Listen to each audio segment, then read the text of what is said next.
back to another episode of the Autonomy podcast. And this week I have another Autonomy graduate on the call. I've got Ashna, who recently has left Autonomy with Autonomy, and we're going to talk through her journey with Declan and get some really good insights in how she's feeling now, what her results were like, and ultimately what is in store for her future now that she has left Autonomy with Autonomy. Hey, how are you? Yeah, I'm good, thanks. How are you? Yeah, really, really good. Thank you. So yeah, I wanted to get you on here just to have a little chat about your journey and like where you've gone from and to and your work with Declan. I just want to ask you some few questions straight off the bat. Yeah, sure. What was your goals when coming in with us? Well, to be honest, I mean, this is the first time I've ever had a PT or done something like actively to lose weight. So initially, like I had a goal thinking, oh, I want to lose like 6 kilos. But in my head, I was thinking that's so, because I'd never done it, I was thinking that's going to be so unachievable, but fine, let's put it out there that I want to lose 6 kilos. But I didn't know if it was actually going to happen, but I thought, yeah, this is the best case scenario. I want to lose 6 kilos because it had been locked down and I was feeling sorry for myself every day, just eating, not exercising, and yeah, put on weight as a result of all of that. So yeah, the initial goal when I approached you guys was just that I wanted to lose like around 6 kilos to get back to a point where I would feel comfortable and confident in myself. So yeah. Yeah, I mean, to be honest, your goals and the way that you said it is the dream scenario for us because a lot of people just want to kind of go somewhere and want to do something, but they just don't know where they felt great before, and that's always a really good reference point because often there is that recollection. Oh, I can't remember that dress was feeling amazing at that size it was supposed to be, so I want to wear that little black dress again or whatever it is. That's really good. Just for the purpose so people can like relate back to you. So what do you do your day to day? What do you do? Where'd you come from? Yeah, no, so I'm a pharmacist and I have like a couple of jobs. My job can be quite demanding because I do at least like 5 days a week working in a community pharmacy. But then since COVID started, I've been also doing vaccination centers as well. So like administering the vaccines and all of that. So work's been kind of mental over the past couple of years. So yeah, in terms of that aspect, it's quite difficult. And also my work's not flexible. It's not like a lot of people have been working from home where you can, fit your exercise whenever you want or have a lunch break. Like I don't actually get a lunch break at work. So I'm working 9 to 6, no breaks, and that's it. And then when it was winter months, I get home at 6 o'clock and it's cold and dark. So, motivation was low. But yeah, in terms of like my life and my day to day, that's what I do. I've been in London my whole life, like born, raised over here. Yeah, that's me. What was your like activity, your fitness, and like your nutrition before you started with us? So I was a bit of a yo-yo like exerciser. I never have been on a strict diet because I never knew how to do it. Like I'd say to myself, yeah, I'm not gonna have chocolate for a month, but that would last a day. Because there's no plan in place. And I was never hard on myself. I was like, oh, it's fine. Someone shouted at me today. A patient shouted at me. I feel sorry for myself. Let me have some chocolate. But yeah, there was never anything like strict in place. But pre-COVID, I was quite good with exercise. Like I used to have phases where it'd be, yeah, go to the gym, do classes like 3 times a week. That'd be really good. But then I'd also have stretches of like 2, 3 months where I'm not going at all. So it was, and I know that I always felt a lot better after exercising, but it was just, I just didn't know how to keep myself motivated and what my goals were. I was just, looking a bit like like a fish out of water. When I went to the gym, it was just, I didn't know what I was doing. So I think that was also another big motivator for me to do this with you guys, because my main form of exercise was to do classes where someone was standing in front of me, instructing me, telling me what to do.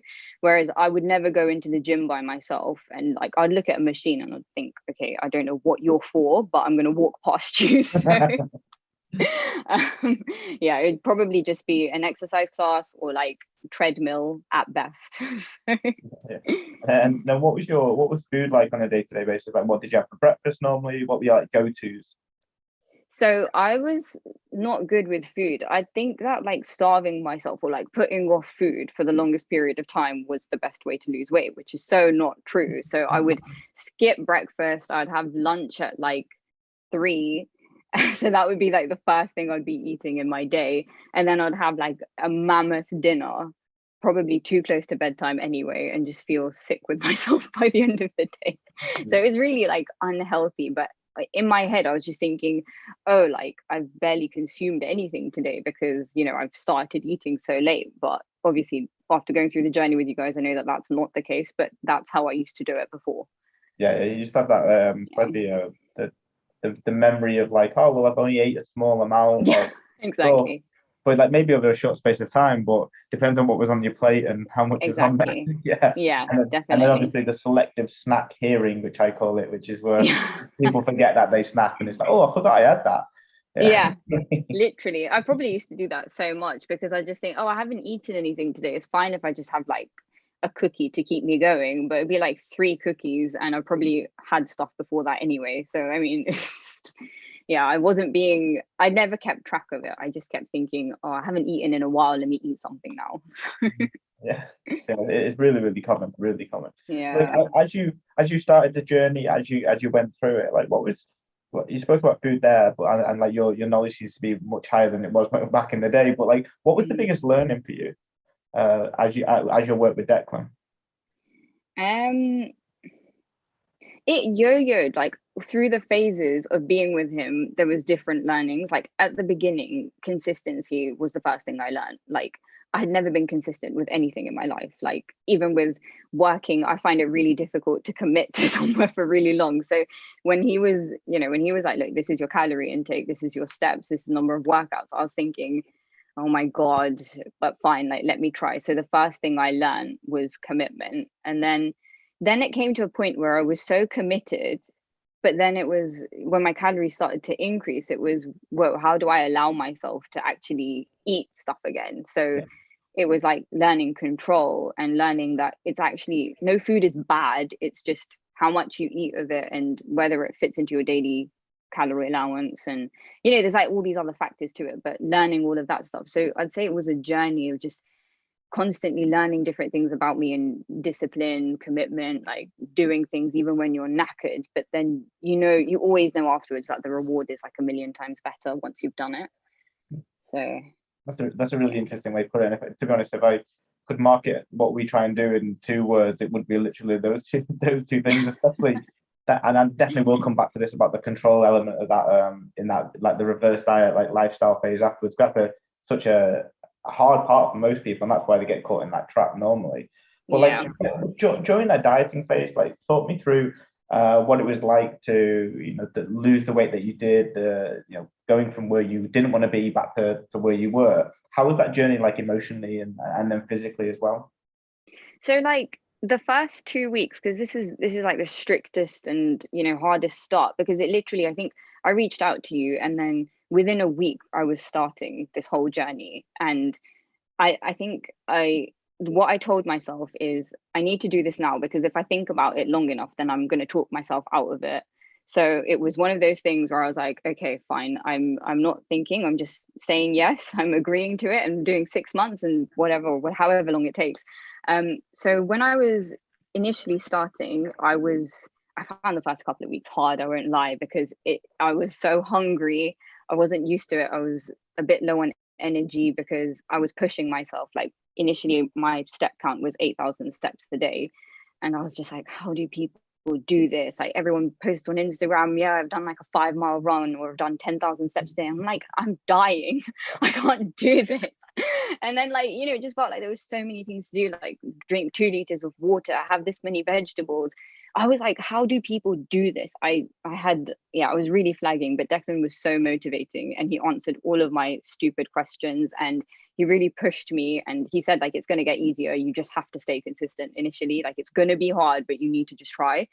And like it felt that the main motivator apart from him as a PT was just seeing the scale weight drop and actually seeing the difference in the photos. Like one really good thing that you guys make us do is take photos every week. The first photos I took, I hated them. I was literally like, oh my God, I don't even want to upload that. I don't want anyone to see that. And that's even when I realized, whoa, I put on so much weight. Yeah.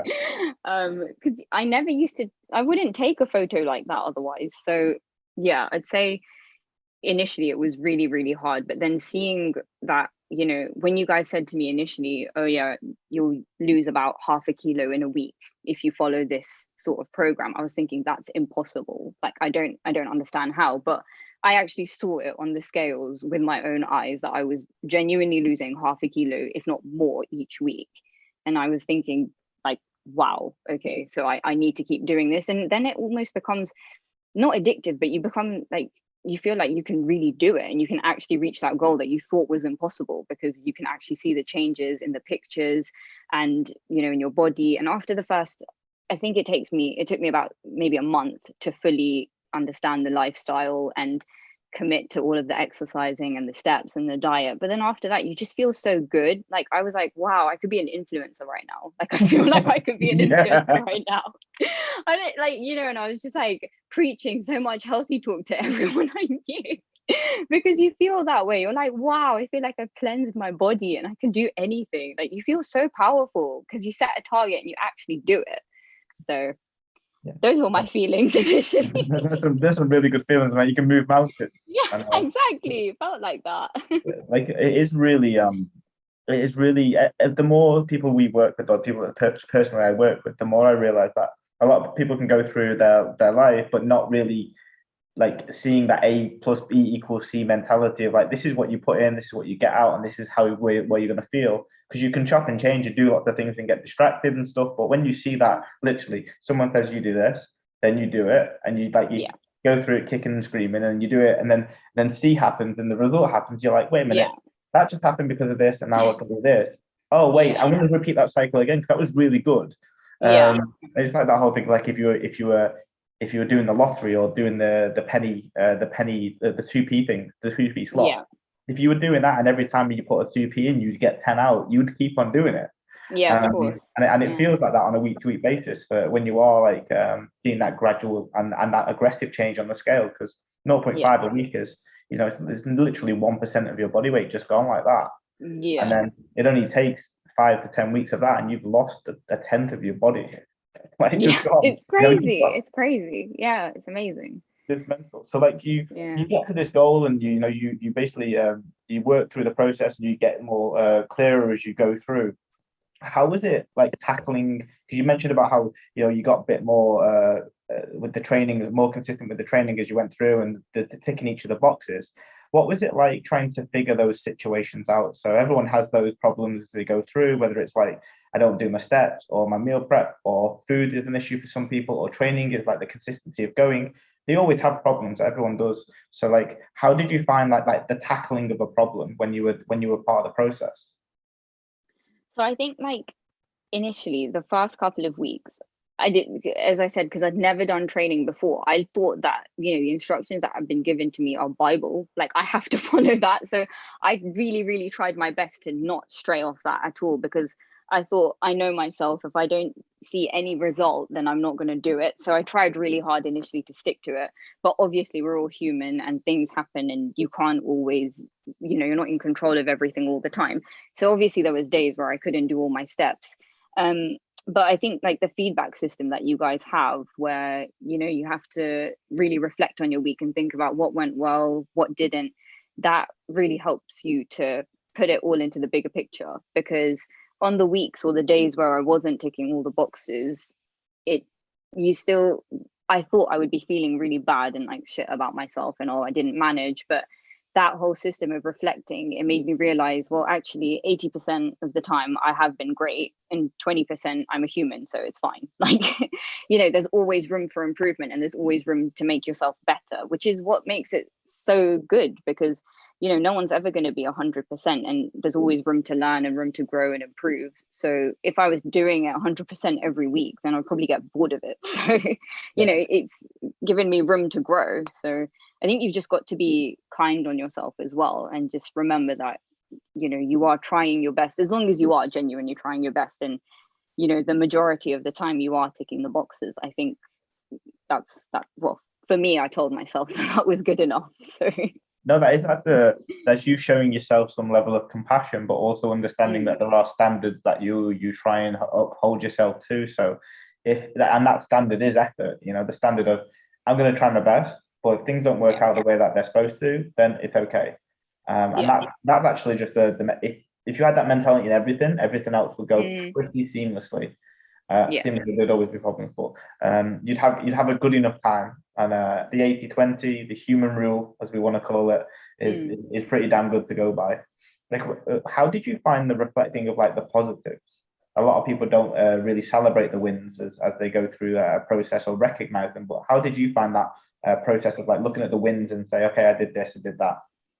I think initially I was like, if I didn't complete every single thing that week, I would think I hadn't won, because that's how, like, I was thinking I really need to stick to this. But then as time went on, and Declan was like explaining to me that you've had a good week. Like, sometimes I would say, I don't think I've done very well this week, but he'd say, you've literally done so well. Like, think about all of these things that you've done, because I used to be that hard on myself. But I think the wins are such an important thing. And as you said earlier, like, you have to have compassion for yourself.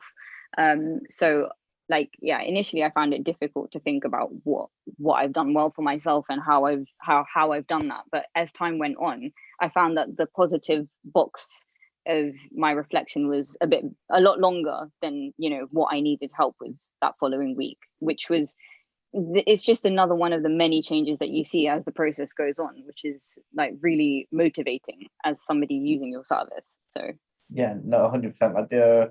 We actually have like on the inside of the inner workings of the coaching, we have like make it a massive point that we have to find celebrations, you have to find wins in everything. If someone doesn't know how to do that, you have to be the person to do that too. So it's actually like teaching someone to condition to someone to be like, oh, well, what is the positive in that? Or there was nothing. It's like, there was definitely something you did this week that you are happy with in some way, shape, or form. It might not be fitness, but I reckon there'll be something that you'll be really happy with and be as a win for the week. And you can teach people that. And I think that's such a valuable lesson to learn as a life skill, as opposed to just a gym type of thing. Yeah, no, definitely.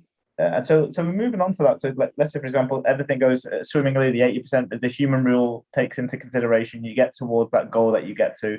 How did it feel getting back to that point where you were before? So good.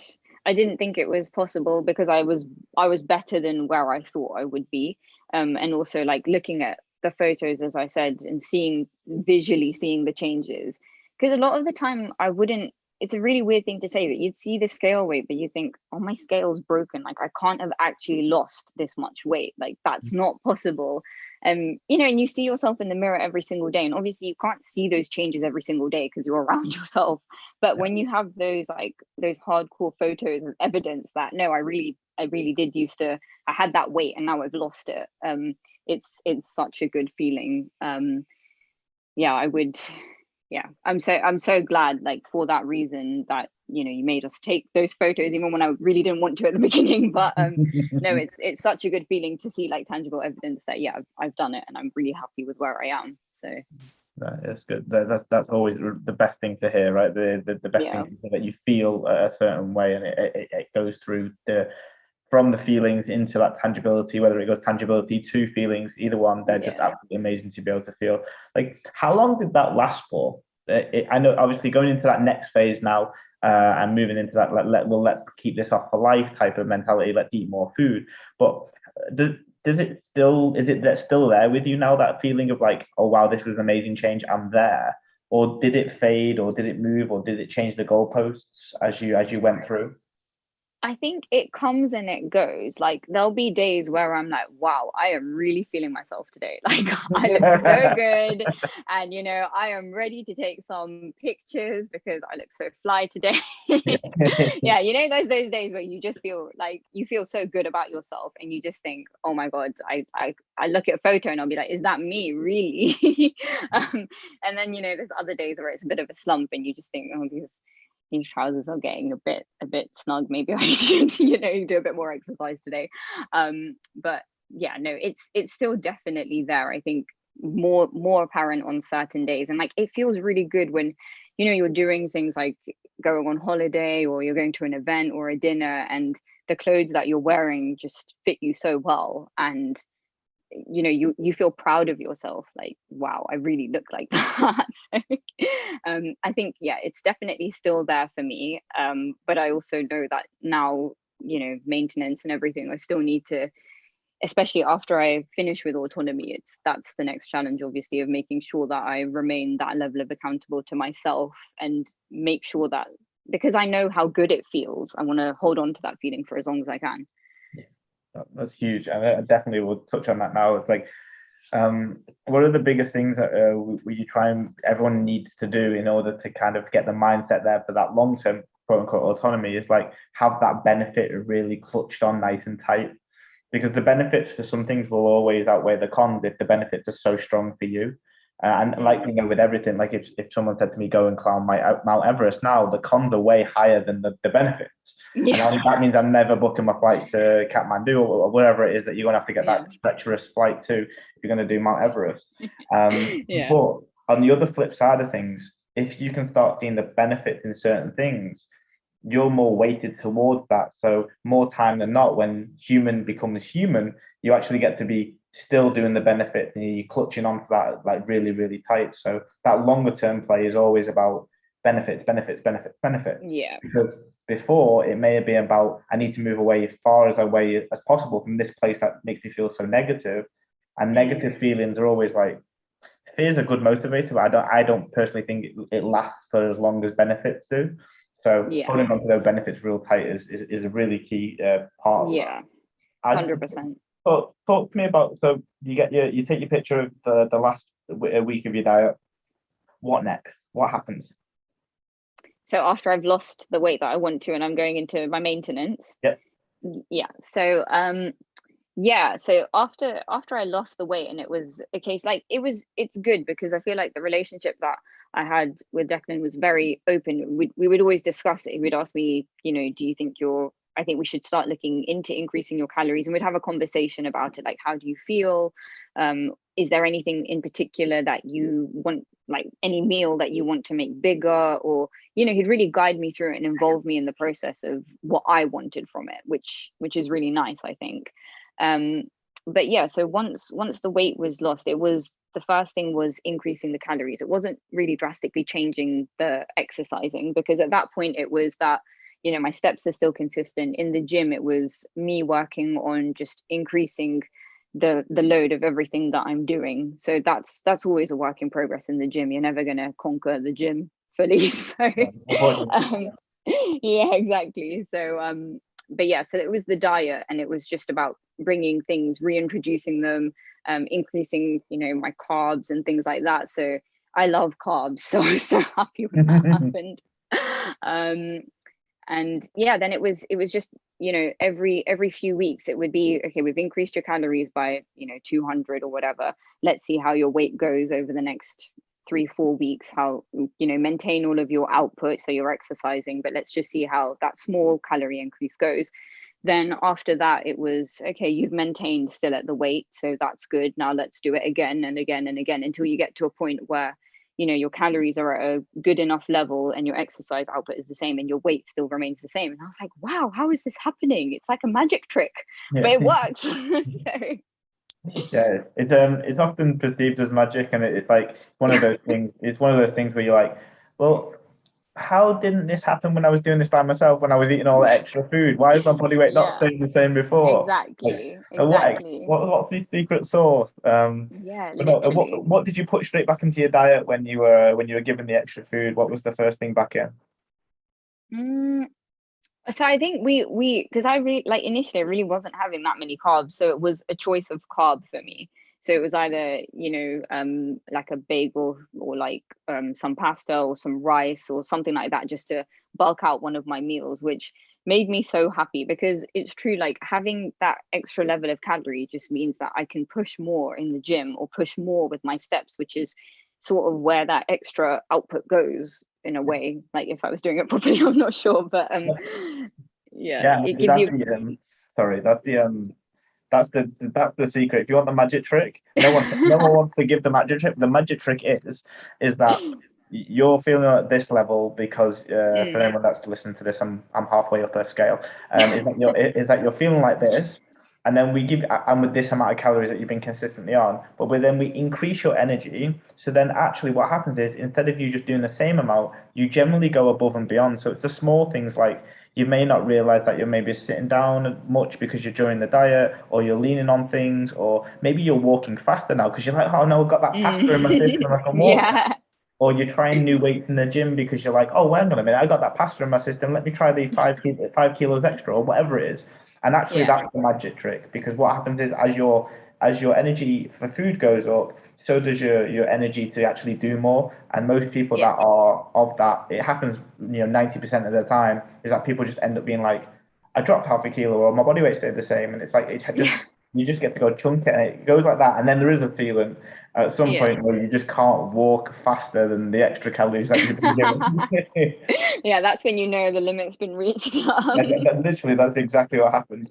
How Yeah. did you find the the task? I know you said you were obviously excited about the carbs, but was there any point in where, when the extra food was going in, you were questioning whether I was going to get fatter, or whether my weight was going Oh, to go back on? Was there any of that like psychological warfare that goes on generally? oh my God, 100%. I was literally like, because I was really strict on my diet, as I mentioned at the beginning, and I told all my friends and my family, and I was that person who would go out for dinner and I'd get like a side salad and asparagus, and they were like, "Oh my God, like what are you doing?" Because for me, I mean, I love pasta. I can't live without pasta, so that was like a big deal. So when I was given a bit more freedom to, have carbs and things, I would have a few bites, but then I'd think, oh God, I'm really scared about what the scales are going to show tomorrow. And I was really thinking about it. But the funny thing is that, when you've had it, like fine, a couple of times, yeah, my scale weight the next day did go up a little bit, but I understood why. And then I just carried on with my normal diet and it was fine.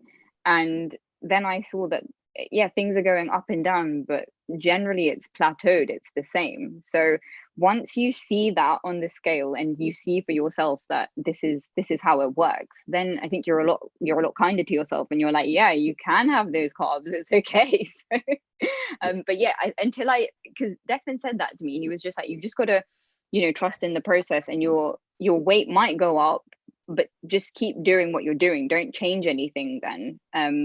And initially I was thinking, how can that be? Like, I've gone up, how is it going to go down again? But it does.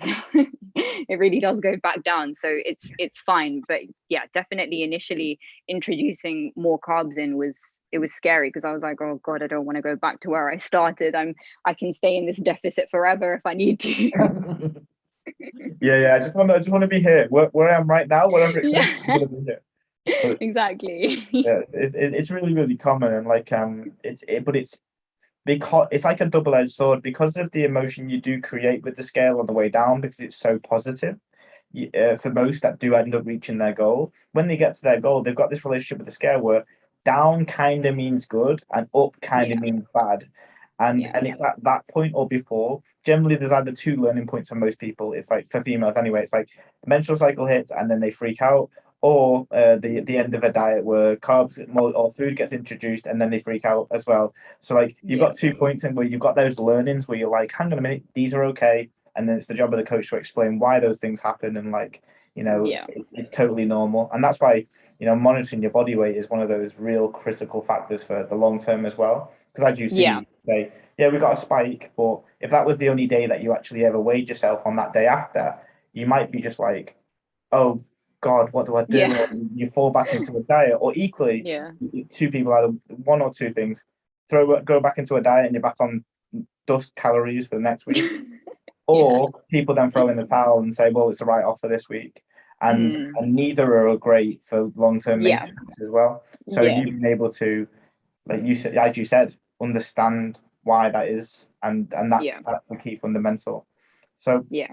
food goes up, and then how does that affect your social life? Um, yeah, I mean, initially, as I said, a lot of times I'd try to remove myself from a social situation that involved food at the beginning, because I was finding it quite hard if I was around loads of good food, and I was trying my best not to overindulge. But I would just sort of change what I did with my friends. So a lot of the time I'd say, why don't we go for a walk, get my steps in as well. So just changing the things that you do, because before it always used to be like, let's just go for dinner. But now it was, let's go for a walk, or let's go and grab a coffee, or let's just get a juice, or let me just come to your house, or you find different ways to socialize. There's other things to do, different activities. It's not always got to be food. So well, it was hard, but obviously, there are occasions, there are birthdays and celebrations that you can't miss, and you can't be that awkward person to say, why don't we do a celebration in the park instead? No, it's not gonna work. But no, so then I would go to those dinners, and I would tailor my day to account for that social event. So I would just make my calories lighter during the morning and the afternoon, because I know that I would want a few more calories to spend at night. And I still make healthier choices than what I would have normally. So, but there got a point where, maybe 2-3 months into it, where I was actually preferring the taste of healthier food anyway, compared to the processed and, calorie dense foods. So it made me happy, and it didn't make me feel crap when I've come back from a meal thinking, oh, I feel so, bloated and gross. I was feeling good after a meal out. I was happy with myself, because I'd order a salad, and I never used to like salad, but salad's quite nice actually. It's grown on me. So you learn how to adapt to these things, and I don't drink alcohol anyway.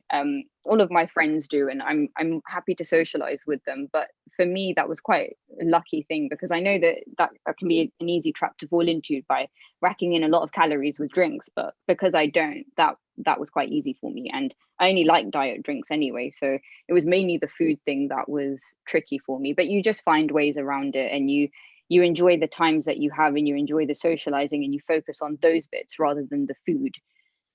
Well, that's what I did. Unless you've got some really terrible friends, and that's when you focus on the food. Yeah, exactly. But then let's fast forward now to where you are now, and then just give us a rundown on let's say, for example, you went out for dinner last night. How would that have changed versus the asparagus and the salad? Now I actually just get what I want when I'm going out for dinner. I think about it, I am consciously picking what I want, and it's what I want in moderation. I wouldn't right now, I wouldn't be like, yeah, I want a whole portion of fries and a whole pizza and a milkshake, because first of all, I know I can't finish that, and I just know that they're not the best choices.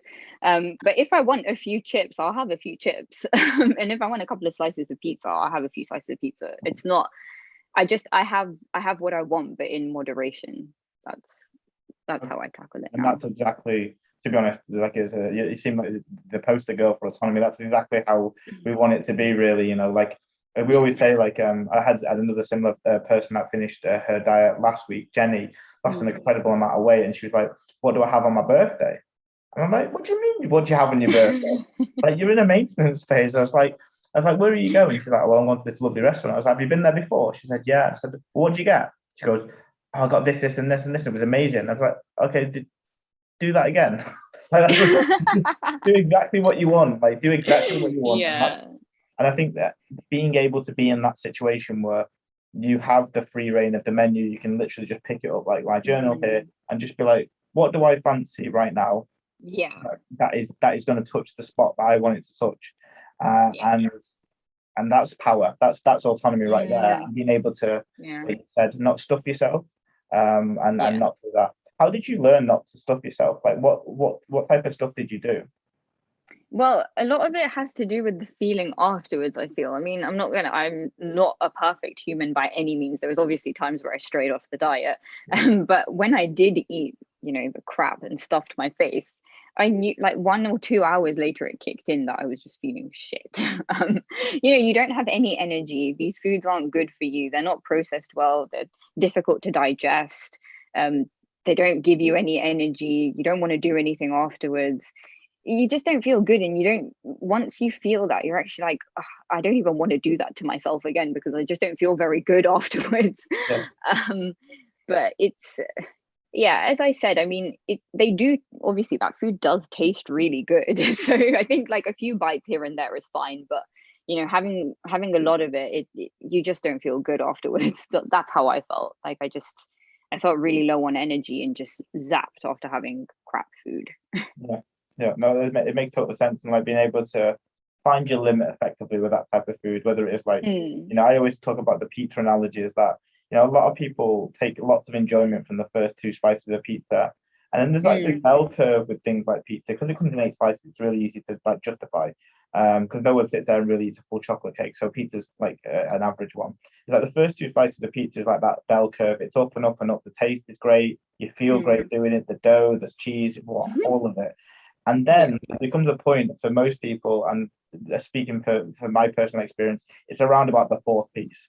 At the fourth piece, I start to get more full depending on how fast I've eaten the pizza. And then there's that taste where the taste actually goes down because you don't get any new sensations. You've had the crunch, maybe the bits. You've had the dough taste. You've got the comfort of that in your stomach, and then it's all downhill from there. But then you feel inclined to finish it off. Yeah, you're so right. Yeah. And I always find that the pizza stuff, the pizza analogy is always a good one, where it's like, if you wanted to feel good about yourself, you'd stop at the top of the bell curve with every meal that you've had. And I think like you're saying, that seems to be where you're at, where you're like, I don't want to go on the other side of the bell curve. And if you do go there, there's a good reason for it, and that's great. But when you don't want to go there more times than not. And if you're going to use your human analogy from before, just stay human for 80% of the time, and you'll be on the good side of the bell curve. I think that's a really good way to explain it.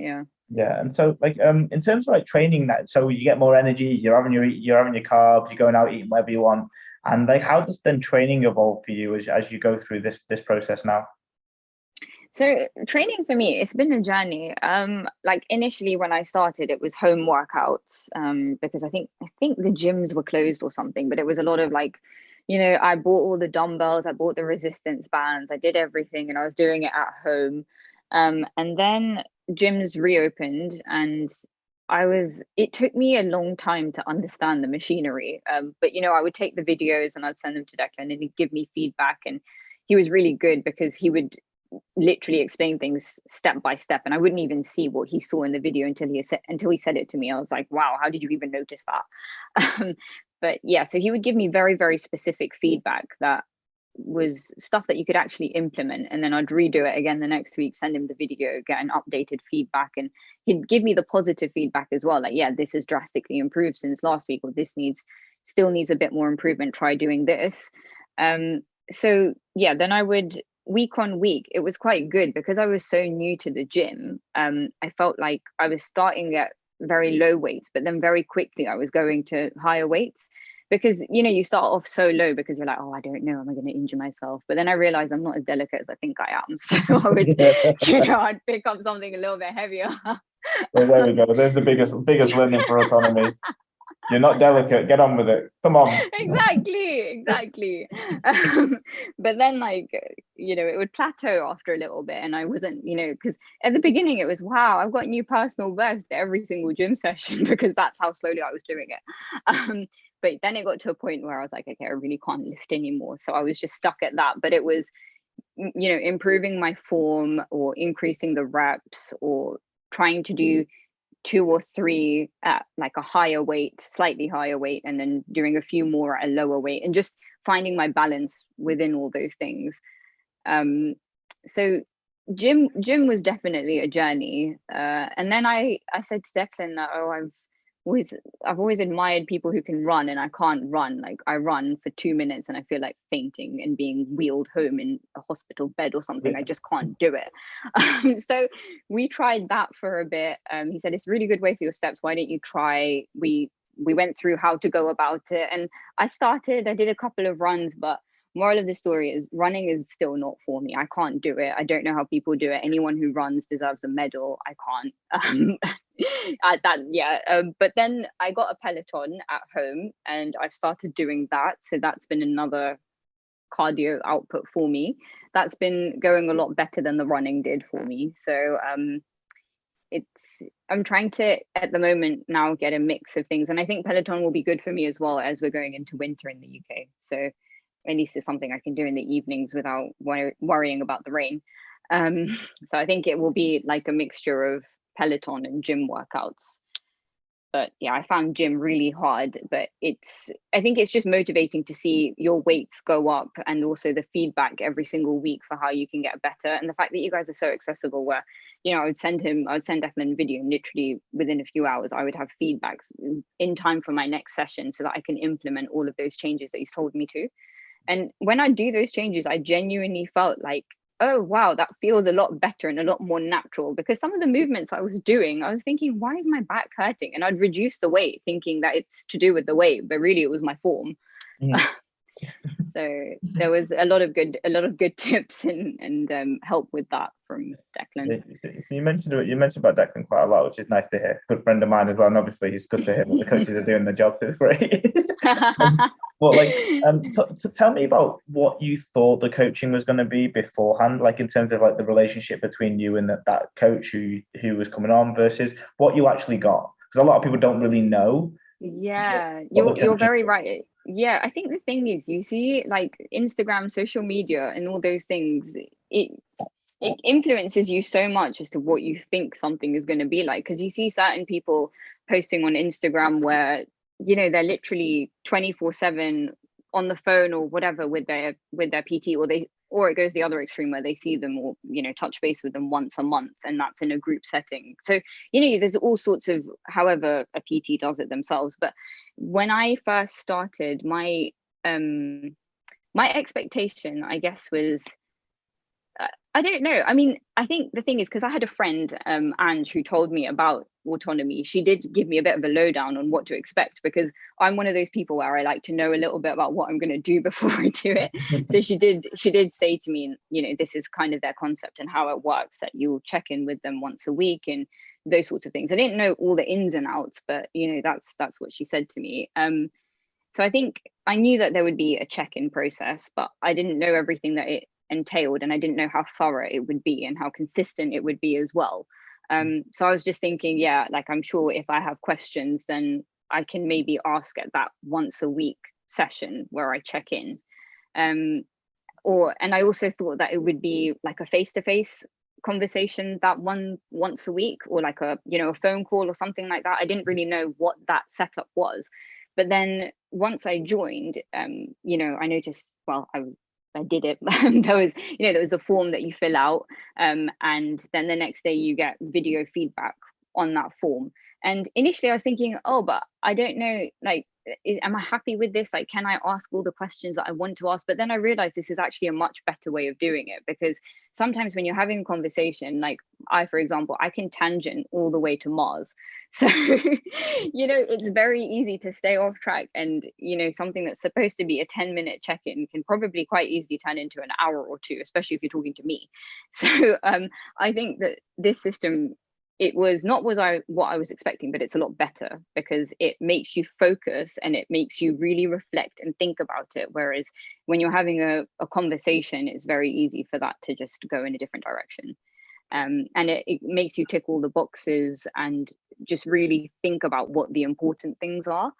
And just make you think. Like, a lot of the time when you're having conversations, you say the first thing that comes out your mouth, not really something that's you've taken time to consider. And whereas when you're writing something down and you're really thinking, wait, what did I do well this week? You know, if you ask me that verbally, I'd probably come up with something random. But when you tell me to write it down, I actually think, wait, what did I do? So I used to have my check-ins on a Thursday, and I was so bad because I'd always do it Thursday night, but I'd spend the whole day of Thursday thinking about what I wanted to write. So I knew that it was fully considered when I was writing it in. It wasn't just, you know, whatever I'm thinking at the time. And the other thing as well that was different to what I was expecting was, as I mentioned previously, you guys are so accessible. If I had a question, I could ask it, and within a very short space of time, it was answered. And it wasn't that, you know, I had to wait 6 days until that comes through. And there was also, I felt like I was very much kept in the loop with things and where I was and the communication and everything. It was like a team effort. So it was nice, and it was a good mixture of motivating and also knowledge and information, which I think is the two most important factors and things that you want from a coach. You want to be pushed and motivated, but also be taught new things so that all that stuff sticks. Yeah, that's 100%. Sounds like you're doing a good job. Seems like you need a raise or something. But that's literally what we try and do in a nutshell. And it all comprises through that element of being accessible. Like that's what we pride ourselves on. Those two things plus accessibility is like is like our like gold standard of things. And you're totally right when you talk about how people can just talk and talk and talk, but it's until you actually think about it and actually you're needing to write it down to make it real that it becomes real. And I think there's probably, again, there's always continuum of people, but there's always those people that can like talk for Britain without any concept of thought that goes into it. And then especially when when they know that they're not done what they were supposed to do, they overrun it and speak and speak and speak. But then on the other end of the spectrum, you've got someone that doesn't really know how to vocalize or verbalize their week or their thoughts or their opinions. And I used to be on this side of the spectrum. Now I'm over here. But like that writing down on a piece of paper, it kind of neutralizes both sides, and it just requires both to think and feel and say and then report, and then that just takes all of the it takes everything into consideration on top of that. So you did exactly what a lot of people would get so much benefit out of if they did that as part of a check-in process or whatnot.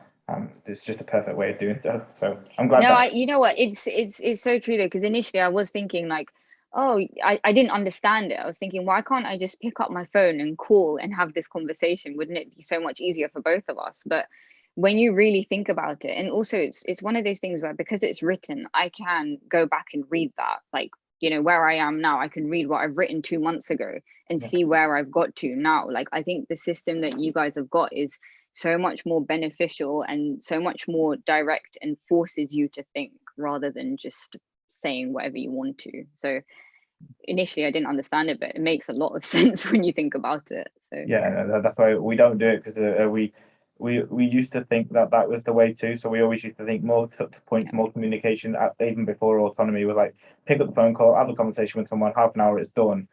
Never done. And then you plan to speak to 10 people or 8 people, and then you'd be speaking to 4 because problems would kick off or whatever like that, and you'd be like, oh wow, okay, I can't really leave you at the end of this conversation now, or you can't just continue going. So it seems to be working very, very well, and I'm glad that you're getting experience from it. So that's amazing. So talk about the biggest factor out of all this now, which is you've had a good experience, you've lost your weight, you have maintained, you've ate more carbs, you've been out social events, you're living your best life, and you've got a Peloton at home now, so you've made it, you've cracked the code, you got fantastic, right? So this might be a good question. So what makes you think that you can stay in shape for life? I think the fact that I've done this with your, Declan, you and Declan's and all of your guidance, the fact that I've actually completed it, that feeling and that satisfaction makes me think that it's achievable. If you told me at the beginning, like, yeah, you can do this, as I said, I really wouldn't think it's possible. But having gone through the journey and seeing what understanding the recipe and what goes into it, and it's that understanding. I think you guys have explained everything. There's so many resources that you put out there for it to be understood. And once you have that understanding, then it becomes your way of life. That's how you do things. But I think it's also, as well as that, so that's the main factor, that I've understood the process, and I want to actively make that the rest of my life and, implement those changes. There's other things as well. Like, I think it's the people that you surround yourself as well. Like my family, for instance, they're very active. They're all, my brothers run a few marathons. My mum, she does the Peloton every day. My dad does the Peloton every day. They're all just like fitness fanatics. I was the fat couch potato. So, it's the fact that there's that inspiring, those inspiring people around you. All of my friends, they're really into their workouts and their city life gyms and everything. So it's talking to people who have similar interests to you and motivate you. And even like, social media can be toxic in a lot of ways, but it's also inspiring in lots of ways as well. Like, obviously I'll still remain following your page and Declan's page and all these, all the other fitness people that I find inspiring, and seeing those things on a daily basis, it just reminds you. Or sometimes, if you're scrolling and you see someone upload a video doing a workout, you kind of feel like, oh, I want to do that, I want to try that, or things like that. So I think it's just also being aware of what you're exposing yourself to. If you're exposing yourself to all these good habits of exercising and food and diet, and surrounding yourself with people who have similar interests to you and good with all of the fitness stuff, then I think it makes it more realistic that you can actually implement that long term in your life as well. That's it. That's a really, really good answer to that. Is there anything particular? So that's like the ethos. What is there anything particular you're going to do daily that's going to keep you on the straight and narrow towards that position that you want to be? So anything, any particular habit that you do daily, any particular practices that outside of just the usual, like going your Peloton, is there anything that you're going to keep daily to help you go towards that goal? I think, like, I never understood how important steps were before this whole thing, and it's such a simple thing, but it really is like your basis and your level one for exercising, I would say, and just something that you should keep as your regular baseline. So initially I used to find it hard, like, how am I supposed to clock 10,000 steps in one go? It's going to take me like 1.5 hours. I don't have that time in the evening.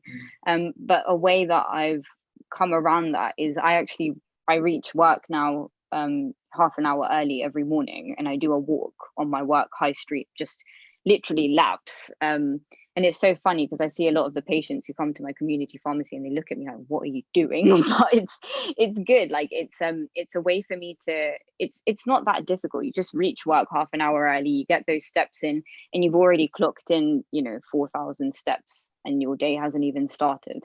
So I think that's something that I will definitely keep as like something to do every single day to make sure that I've at least done that baseline. And then I do come home and I do, another half an hour, 40 minutes of a walk around my area. But I think it's a good thing that I can do every single day to just keep myself on the straight and narrow in terms of something practical. Yeah, no, it's activity 101, as you said. It's like we're really fortunate to be part of a large degree of the population who can walk, but there's a large degree of the population that can't have that small that very big luxury. So, and it's the easiest way to just get your exercise up. Like if you, for example, for a 70 or 80 kilo female, 10k steps is around about 1,000 calories burnt. So wow. if you just do 10k steps, then you're gonna get some calorie burning. If that's the only thing that you ever did. And even from that, the mental side of things of walking outside, the fresh air, depending on where you're walking, or the going out in nature if you can do, or just having your podcast in or getting exposed to just like your favorite music and just taking that time. It's as much as it's activity, it's probably a lot of self-care that we do for ourselves in one way, shape, or another. That becomes such a big practice in everyone. It can become a big practice in everyone's life. Yeah. So, but then the last question is like, what happens with your training now? What keeps you going to the gym? Have you got set any targets for what you want to do? What's your mindset around that?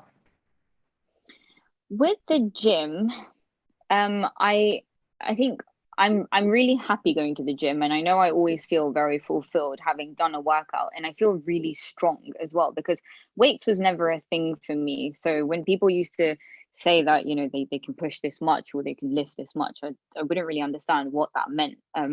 But now that I'm going to the gym, it's really motivating to be able to do those things myself. I think I'll do it kind of consistently where I am right now. I have gym membership, which I think is the most important thing. And, I'm at that age where obviously money is quite important. We're all saving up for so many things. So you don't want to keep something there unless it's actually benefiting you. So if I'm paying X amount per month for my gym membership, in my head, I need it to make sense. Otherwise, it's not going to work. So it's a weird thing to say, but in the practical side of things, if I'm paying that money, then I need to make use of it. So that's going to force me to go to the gym. And I think, I've also invested in all of the barbells and resistance bands and everything at home, and that was an expense at the time as well. And there's so much out there, and all these workouts that Declan's given me for home workouts and everything, I still have all of that. So if I can't make it to the gym, I know that I've got a plan B. But my current goal, right, like once I've completed with Autonomy, is a Peloton workout and 2 weight workouts every week. I think that's achievable and not something that's going to be too much of a stretch to do, because I don't want to set something where it's not achievable, and I'm just going to feel bad about myself every week thinking, oh God, I can't do it, because I can't even, once you've completed it, you have to rely more on yourself to motivate yourself. So I think this is like a happy medium for me, where I'll be with 2 weight sessions either at home or at the gym, and then a Peloton session and my steps, and I'll be happy there. That's exactly the amount that you need to do, or the amount that you can do in your week without it being overwhelming, and that's the key to consistency, because you don't want to force too much on yourself when you know that you're not going to do it, or equally, you don't want to do nothing. So like that whole thing of, like, if you set yourself up to do something, you'll always do something.